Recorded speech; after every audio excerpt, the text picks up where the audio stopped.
All right, we just need to find this creature and determine what it... Kila, what is that? That does not look like any plant I've ever seen. This may be... problematic.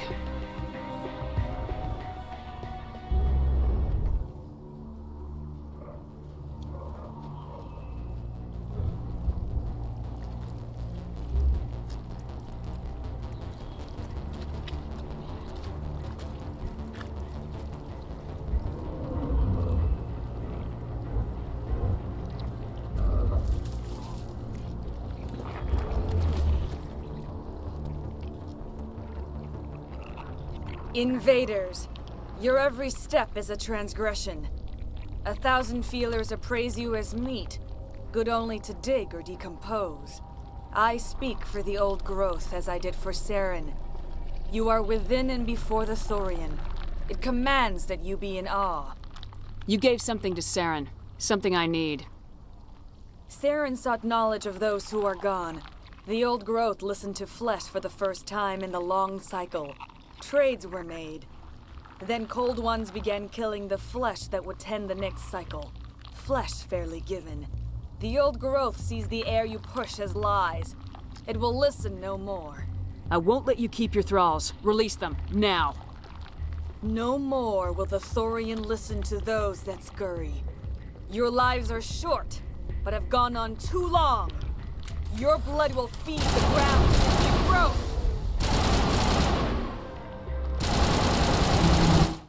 Over here, Commander. Definitely something different in this area. Perimeter clear. We've stung it, I'm sure of that. We need to find more of these things.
Commander Shepard. We're on the right track.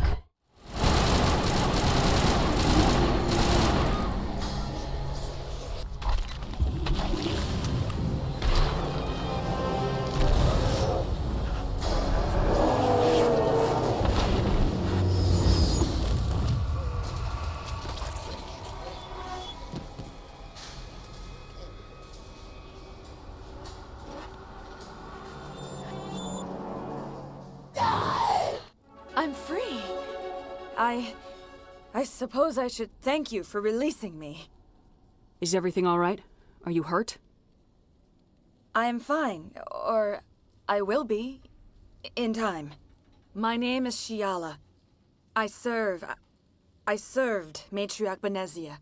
When she allied herself with Saren, so did I. Benezia foresaw the influence Saren would have. She joined him to guide him down a gentler path. But Saren is compelling. Benezia lost her way. Are you saying Saren can control minds? Benezia underestimated Saren, as I did. We came to believe in his cause and his goals. The strength of his influence is troubling. She tried to manipulate Saren, but in the end, her plan backfired. Asari matriarchs are among the most intelligent and powerful beings in the galaxy. How could one fall under Saren's control? Saren has a vessel, an enormous warship unlike anything I've ever seen. He calls it Sovereign. It can dominate the minds of his followers.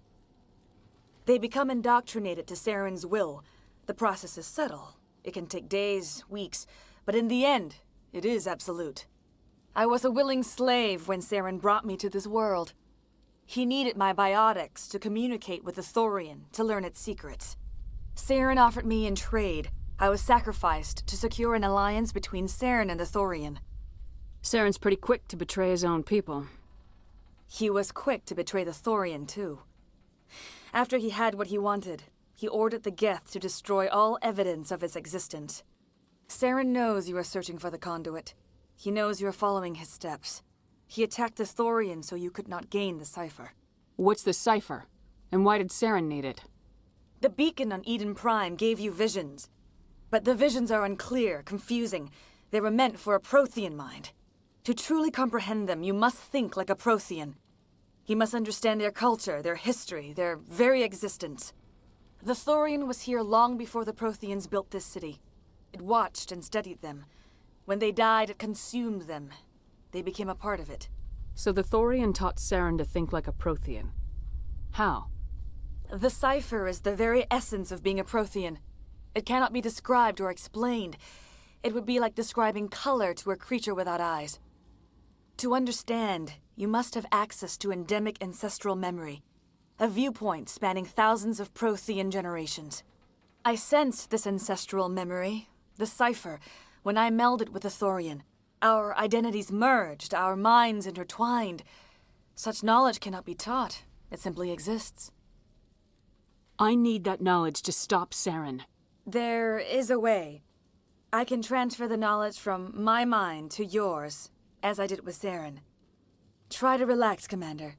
Slow, deep breaths. Let go of your physical shell. Reach out to grasp the threads that bind us, one to another. Every action sends ripples across the galaxy. Every idea must touch another mind to live.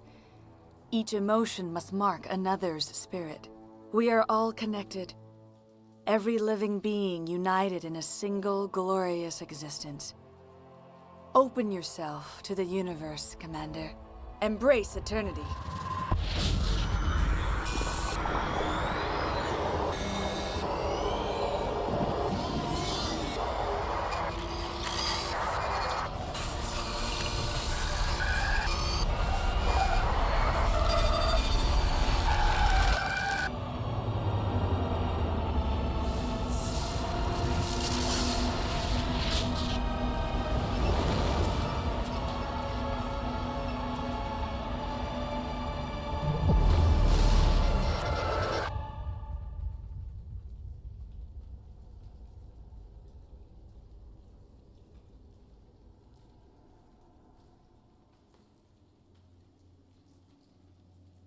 I have given you the cipher, just as it was given to Saren.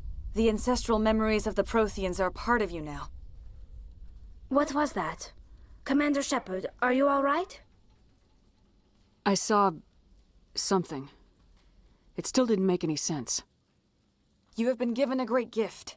The experience of an entire people. It will take time for your mind to process this information. We should get you back to the ship, Commander. Medical needs to know about this. I'm sorry if you have suffered, but there was no other way. You needed the cipher. In time, it will help you understand the vision from the beacon. Tell me more about this ship Saren has. Sovereign is alien.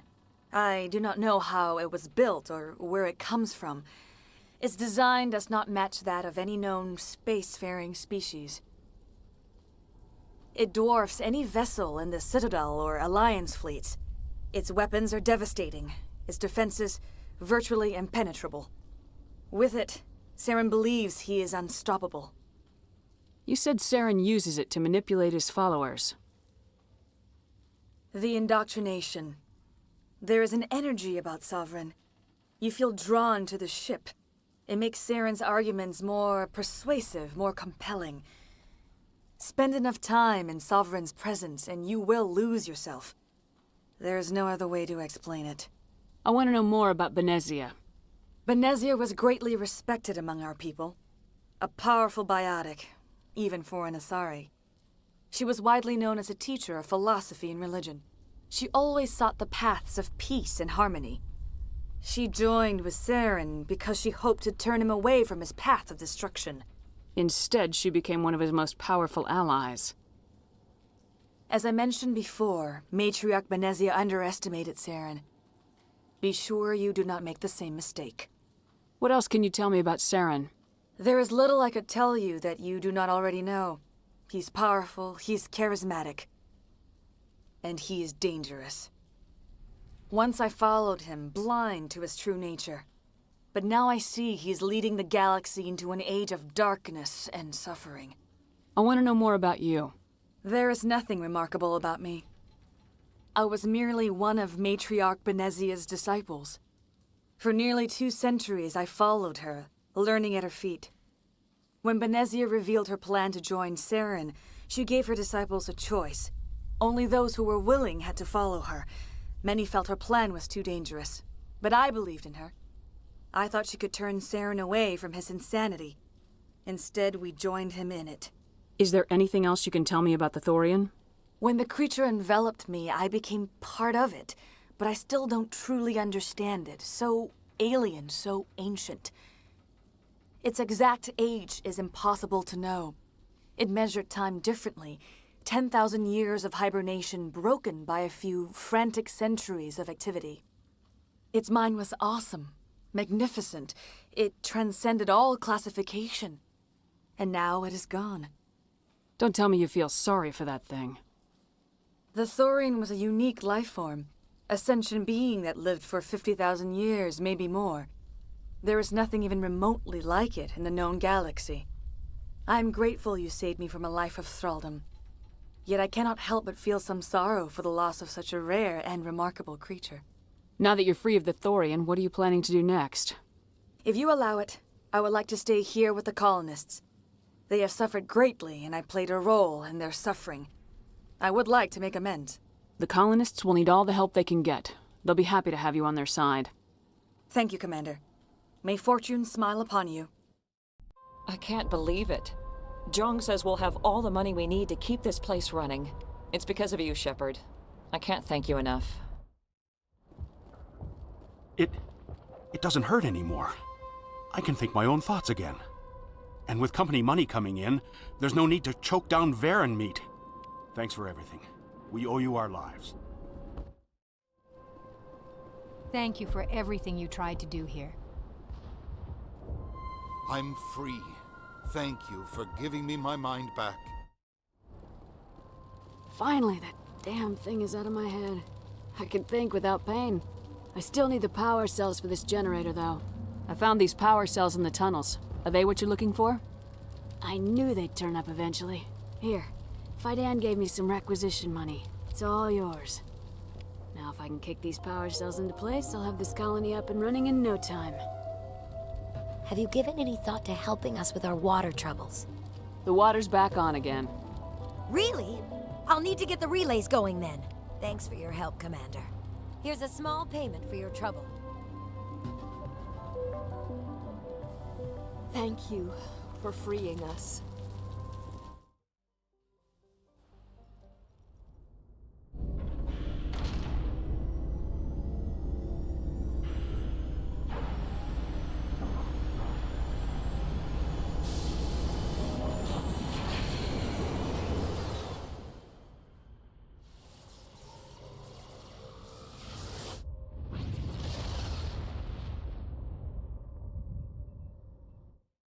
Commander, you look pale. Are you suffering any ill effects from the cipher?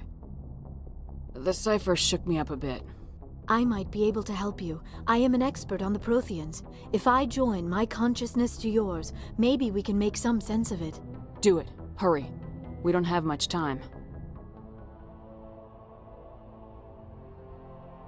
Relax, Commander. Embrace eternity.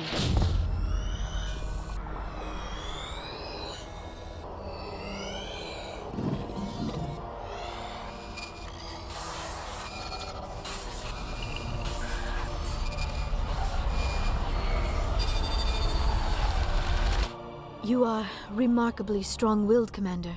What you have been through, what you have seen, would have destroyed a lesser mind. Did you see anything? The beacon on Eden Prime must have been badly damaged. Large parts of the vision are missing. The data transferred into the commander's mind is incomplete. You sure you didn't come across any kind of clue or hint? Something we might have missed? Everything I saw you already know. You were right about the Reapers. The Protheans were destroyed by a race of sentient machines. I think it is obvious there is a connection between the Reapers, the Prothean extinction, and the Conduit, but I did not see anything that would help us find it. What's our next move? I was able to interpret the data relayed through your vision, what was there at least, but something was missing. Saren must have the missing information. Maybe he found another beacon. If we can find the missing data from your vision, I can... I am sorry. The joining is exhausting. I should go to the medical bay and lie down for a moment. Dr. Chalkwash should take a look at you. That will not be necessary. I just need some rest. Somewhere quiet. You sure it was the joining? I feel fine. Your role in our communion is passive.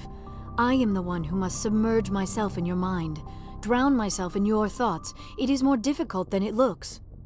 The human subconscious instinctively resists the joining, Commander. A strong personality like yours makes it even harder. We're done here. Dismissed. I've sent off the Pharos report, Commander. You want me to patch you through to the Council? Patch him through, Joker. Setting up the link now, Commander. Commander, Exogeny should have told us about the Thorian. It would have made your job much easier. You might have been able to capture it for study instead of destroying it. The Thorian liked to enslave minds. Anyone who studied it would have ended up as one of its thralls. Perhaps it's for the best then. At least the colony was saved. Of course it was saved. Shepard would go to any lengths to help a human colony. Being human had nothing to do with it. They were in trouble. Admirable. But sometimes Spectres have to make sacrifices. I hope you're willing to do that when the time comes. Goodbye, Commander. We will be waiting for your next report. Commander? Do you have a few minutes to talk? One-on-one? Sure. I was just watching some mail from home. Oh, before I go, we saw Caden in a news vid about the Normandy. He's cute. Later, sis. Let's pretend this never happened. Are you interested in the Lieutenant, Chief? No, ma'am. And anyway, Scuttlebutt says he's already sweet on someone. What's up? You didn't come by to eavesdrop on family mail. Your family seems to be important to you. Yeah, we've always been close. Me and my sisters especially. With Dad on duty so much, I had to help Mom raise them. Did your father serve with the fleet? Yeah, took any crap posting he could get that offered space time. You know what? He worked his ass off trying to get recognized, but he never made it above serviceman 3rd class. He was real proud when I made Chief. First thing he did was salute. What about your mother? You haven't mentioned her. You must know what military wives are like. Strong because they have to be, able to raise kids while Dad's away on a 6-month cruise. She has a degree in planetary geology. She and Dad both wanted to see new worlds. She gave up her career to raise us, though. You have more than one sister? Sounds like a big family. Yeah, I'm the oldest, then Abby, then Lynn. Sarah's the youngest. She's still in high school. With 4 girls, Dad used to say he felt more outnumbered at home than on maneuvers. Where did you grow up? All over. We transferred a half a dozen times before I finished grade school. You go where personnel command sends you, right? I guess that's why I'm so tight with my sisters. We'd have to leave all our friends every 2 or 3 years. You're lucky to have a close family. Oh, sorry, I forgot about your family situation. Or lack thereof. Relax, Williams, I've dealt with it. Asked me to clear a bunker of armed hostiles? No problem. Dealing with the foot in my mouth? Not so good with that. Things were tense between Sarah and me for a while. Then we bonded. Sounds like a story. Feel like sharing? Sarah got herself a boyfriend who wanted to go faster than she did, Mike. I didn't think he was a bad kid, just pushy. Lynn would send me these worried vid mails, and I'd tell her to relax. Where were you when this was going on? I was on active duty. Sarah's graduating high school this year. This was only a couple of years back. They were on Amaterasu. At the time, I was assigned to Chernobog. Same cluster, but a dozen LY away. Close enough to talk regularly, too far to make it back in an emergency. I couldn't afford a fast packet flight. If he really liked her, he wouldn't be pushy. Yeah, of course. If he didn't ask at all, I'd wonder if he thought Sarah was ugly. Damned if you do, damned if you don't. Mike thought they'd go for a romantic walk in the woods, because he figured it was past time they did the deed. She levered Mike face first into a tree and left. Didn't have a scratch on her. Good thing Mom and Dad had us all learn some kind of self-defense.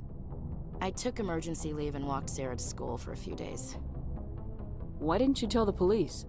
She said it wouldn't solve the real problem, and she and Mike would both become household names. It was a small colony. I said it was her call to make, that we should let her do it her way. Mom was pretty pissed about that. You said all of your sisters learned self-defense? Lynn did pistol practice, but didn't like it. She's kinda nervous. Sarah took Aikido. Abby decided to learn the sword. She always was a little weird. Likes big skirts and tops you have to tie her into. They do great things to her figure, though. So, what did you learn? One of Dad's friends taught me Marine hand-to-hand. You traveled all the way home to walk your sister to school. It was only a dozen light years, like a day's cruise. It's not like I was going to Earth or something. My last day out, Mike was waiting for us.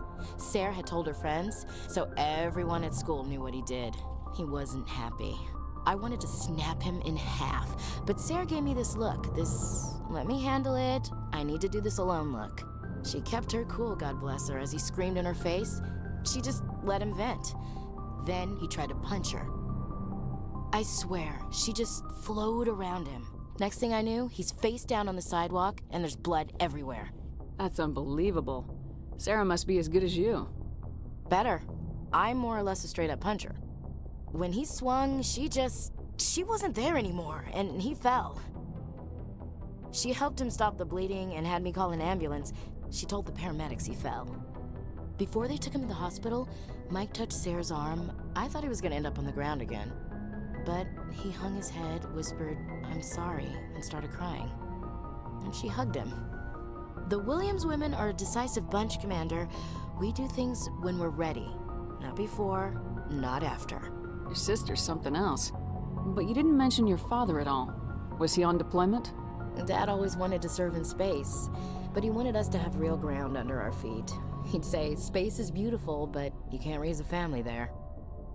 I cannot rest from travel. I will drink life to the lees.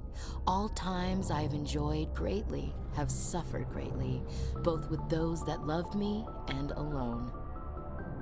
For always roaming with a hungry heart, much have I seen and known, cities of men and manners, climates, councils, governments.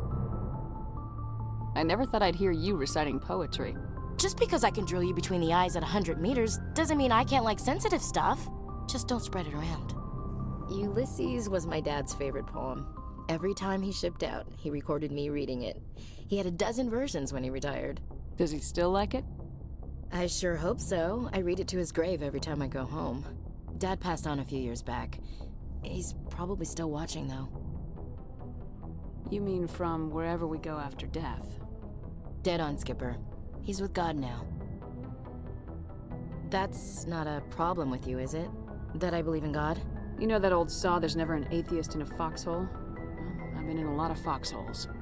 Yeah, I guess you have. I've met a few people who were really weirded out by my faith. Because I work in space, I can't believe in a higher power? Jeez.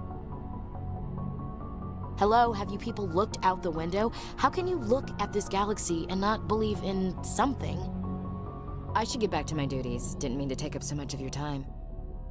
Dismissed, Chief. Ma'am. What do you want, Shepard? Why did you become a mercenary? Lots of reasons. Such as? Such as, I needed to get out of our system. I needed to eat. I needed to survive. Why not stay and help your people? I tried to help. That's why I had to leave. What happened? I was betrayed. I was head of a small tribe. We were trying to restore order after the war, but the other tribes were against us. They followed Jared, one of the few warlords who survived the war with the Turians. But he was old, and so were his ideas. He wanted to continue the war. He wanted us to fight. Turians, Solarians, each other. It didn't matter who, as long as we were fighting. What did you want? I just wanted Jared to shut up, to stop his ranting. I wanted him to stop leading the tribes astray. But he couldn't understand how much things had changed. We didn't have the numbers to go to war. Even if we did, the genophage made sure we couldn't replenish our numbers fast enough. I told them all to forget about war. We needed to focus on breeding, at least for one generation. And for a while, we were getting through. Some of the tribes started coming around. I take it the warlord didn't appreciate that. No, he didn't.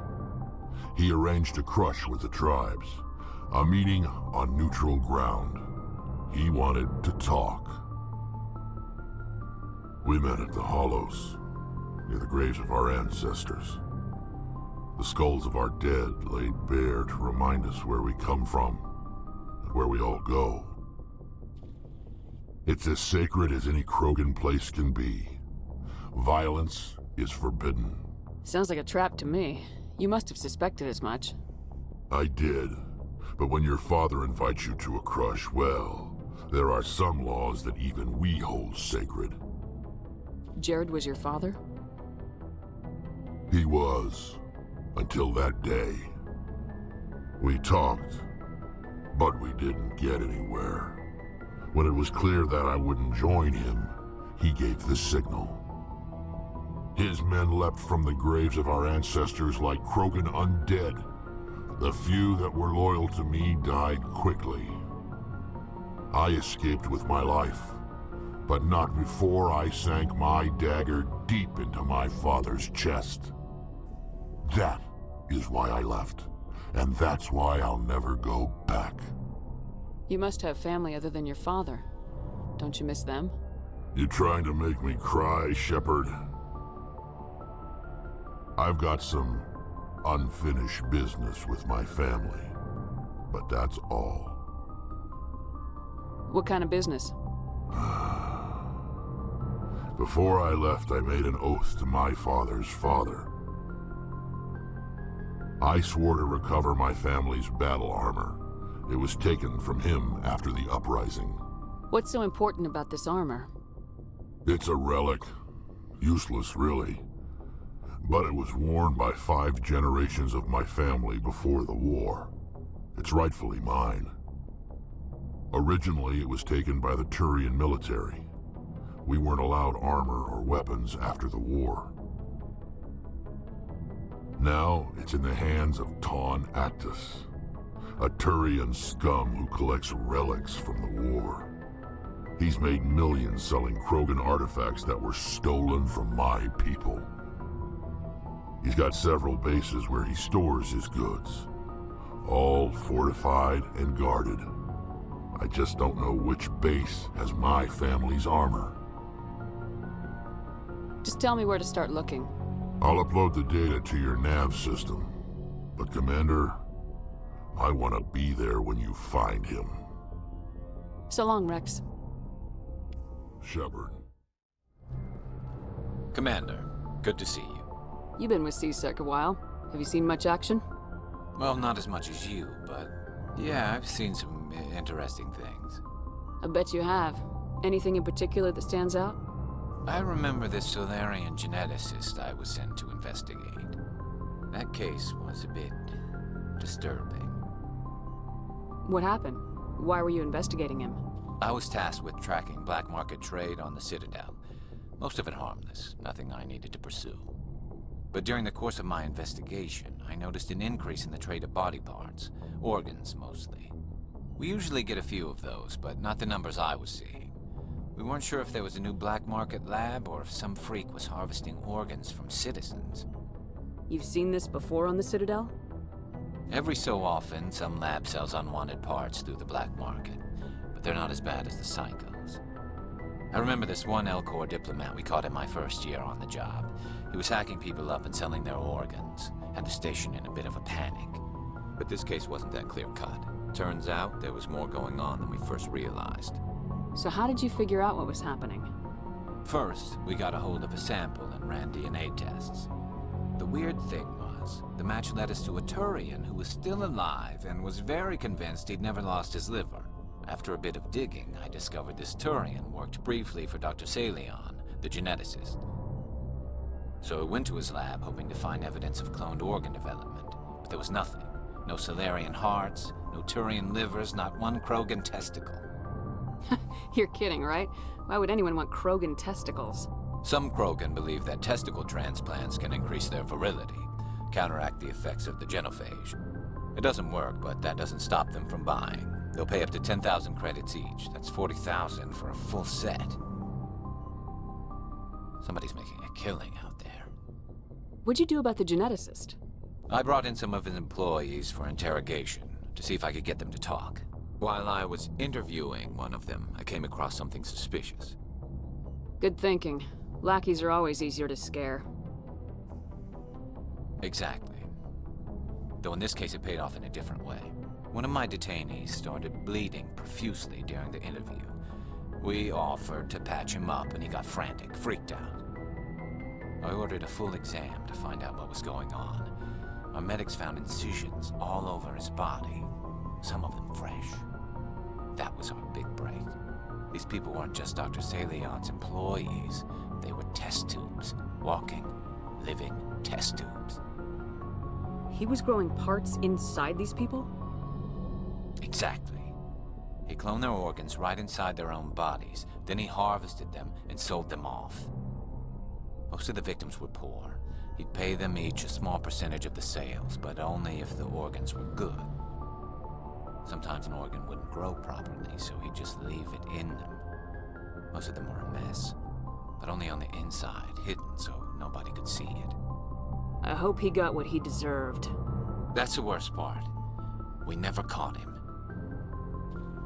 Why not? What the hell happened? He ran, blew his lab, grabbed some of his employees, and headed for the nearest space dock. By the time I found out, his ship was already leaving. He threatened to kill his hostages if we tried to stop him. But you went after him anyway, right? I ordered Citadel Defense to shoot him down, but CSEC headquarters countermanded my order. They were worried about the hostages, worried about civilian casualties if the ship was destroyed so close to the Citadel. I told them those hostages were dead anyway. He just used them to make more organs, but they wouldn't listen. Well, you can't get them all. No, but letting him get away like that. All they had to do was disable that ship, stop him from running. Maybe the hostages die, maybe they don't, but at least we stopped the bastard responsible for it all. I suppose I can see both sides. But what's done is done. I suppose. Can't waste too much time worrying about it now. Just wish I could have stopped him. That's all. Do you have any idea what happened to Dr. Salion? I sent out feelers from time to time, hoping to find something. I thought I'd found him a while back. He changed ships and changed his name to Dr. Hart, his idea of a joke, I guess. I told the military, but they weren't convinced it was him. I got the transponder frequency for his new ship, but I just can't get anyone to check it out. I'll check out the coordinates when I get a chance. I was hoping you'd say that. But Commander, take me with you when you go. If it's Salion, I want to be there when you find him. Shepard, I'm glad you're here. Good to see you smiling again, so to speak. I'm sleeping much better now. I guess I'm getting used to how quiet your ship is. I still think a lot about my pilgrimage, though. I know Saren's our top priority, but with all the worlds we go to, I was hoping to find something to bring back to the flotilla. We've still got a long way to go. You'll find something to take back. Yes, but it cannot just be some derelict ship my people can use for salvage. It has to be more than that. There's a lot expected of me. What's so special about you? It's my father. He's the senior member of the Admiralty Board. He's one of only 5 people who can overrule the decisions of the Conclave for the good of the migrant fleet. My father is responsible for the lives of 17 million people. Our entire race is in his hands, and I'm his only child. So are you some kind of heir to the Quarian throne or something? No, it doesn't work that way. My father's position isn't hereditary. I'll probably never serve on the Admiralty Board myself. Officially, I'm just the same as any other citizen, but it doesn't work that way in practice. People have always treated me differently because of who my father is. You must get all kinds of special privileges. I probably had it easier than most growing up, but it's not all good. People like my father have enemies, and they're not above using me to get to him. It must be tough on you. My people place a high value on family and ancestry. There's an unspoken expectation that I'll live up to my father's example. Everyone's waiting for me to do something great on my pilgrimage, something that will forever change our lives for the better. If I don't, it's like I failed, and that reflects badly on both me and my father. The work you're doing here is more important than anything any Quarian's ever done before. Yes, I know. But you have to understand Quarian culture. We're a very insular society. The events beyond the flotilla don't much matter to the average citizen. Our greatest dream is that one day we'll return to our homeworld and drive out the Geth. But even if we stop Saren, that's not going to happen. There's still millions of Geth behind the veil. Until they're gone, our exile will continue. What would you need to bring back to make everyone happy? Something that would help us better understand the Geth. They've changed significantly since the exile. They've continued to evolve. We've done our best to study them, but it's not easy. They're very reclusive. Until recently, they never went beyond the borders of the Veil. And all the Geth we run into now are under Saren's control. We'd need to find Geth operating on their own, independently. But I don't want this to get in the way of our mission, Shepard. First, we stop Saren. Then I'll worry about my own problems. What was your father like? It wasn't easy growing up as the daughter of one of the Admiralty. Even before he joined the board, he was a prominent figure. People looked to him for leadership. He had to set an example, and he expected the same of his daughter. Plus, he was pretty strict, a military man through and through. He never allowed me to settle for anything less than excellence. As a kid, I sometimes felt like he was pushing me too hard. But now I'm old enough to appreciate what he taught me. The world doesn't owe us anything. If we want something in life, we have to earn it. Where was your mother in all this? Mother was around, but she always seemed to kind of blend into the background. Almost like she was overshadowed by my father. He tends to do that to people. She passed on about 5 years ago. Some airborne virus that swept through the fleet. Happens sometimes when the filters start to break down. I think my father took it pretty hard. After she was gone, he became even more focused on his work. I think that was his way of dealing with the grief. Sounds like a tough upbringing. You don't resent your father at all?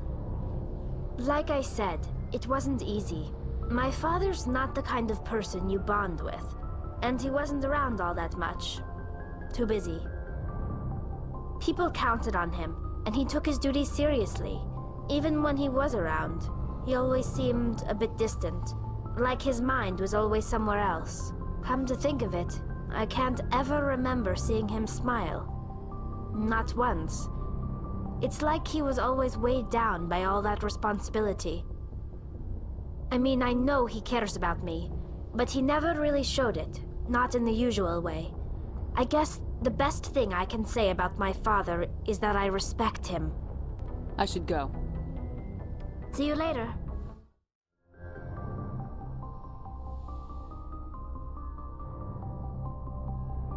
I get the feeling you want to ask me something, Commander. Maybe we could pick up where we left off. You were telling me about your interest in the Protheans. Actually, I think I was talking about my interest in you, and making a fool of myself in the process. As I said, I am not used to dealing with people, especially humans. I did not really know much about your species when we first met, Shepard. I found it hard to take humanity seriously. Your kind always seemed so rushed and high-strung. We don't have the luxury of time. An Asari can live for 1,000 years. We're lucky if we hit 150.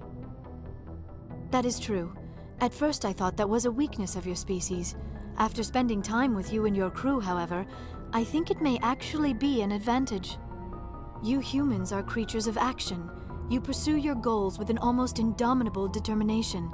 It is an admirable trait, but also an intimidating one. You're scared of us? Unfortunately, the rest of the galaxy sees humanity as something of a bully. You run over anyone in your path to get what you want. It is up to people like you to change their minds, Shepard. I'm doing the best I can, Liara. There is a reason the Council chose you to become a Spectre. They saw something special in you. The best of what humanity has to offer. I looked into your history. I know what happened on Akuz. The fact that you survived shows a remarkable strength. You didn't need to go behind my back. I would have told you whatever you wanted to know. I apologize, Commander. After our last conversation, I was afraid I would say something stupid again. I wanted to know more about you, to understand what made you into the woman you are. There is something compelling about you, Shepard. Are you sure you're interested in me, or is it my visions of the Protheans? I admit, your connection to the Protheans had something to do with my initial interest, but it has grown beyond that. You intrigue me, Shepard, but I was not sure if it was appropriate to act on my feelings. I thought there might already be a relationship between you and Lieutenant Alenko. You want a relationship with me, even though we're both women? We Asari are monogendered, Commander. Male and female do not have any real meaning for us. We do, however, have maternal instincts, so perhaps we would fill what you consider a female role. I'm sorry if this is awkward for you, Shepard. I am only trying to be honest. I feel as if we share some type of connection. But none of this matters if you are already involved in a serious relationship with Lieutenant Alenko. The Lieutenant and I are just friends. Nothing more. My mistake, then. I am not as adept at understanding human relationships as I thought. But what about us, Shepard? Is there a mutual attraction, or was I wrong about that too? No, you were right. There is something between us. I knew it, and I knew you felt it too. But does this not seem rather strange? Why do I feel so close to you? We have only known each other a short time. We are from two different species. We have almost nothing in common. This makes no sense. These things never make sense. They just happen and we get swept up in the storm. You make it sound so chaotic, so dangerous. I'll keep you safe. I am not looking for a protector. This is all a bit overwhelming. I am not used to this. You. I need some time. Take all the time you need, Liara. I'll be here. Thank you, Shepard. Let's just talk about something else for now. Do you know why Benezia joined up with Saren? I don't understand it. She was always outspoken about the need for the Asari to become more involved in shaping galactic events. Maybe she thought allying herself with Saren would somehow be for the greater good in the long run. At least I hope so. This hurts you, doesn't it? None of this makes any sense to me. I have not spoken to Benezia in many years, but I know her, and this was not like her. Something changed. I should go. Goodbye, Shepard.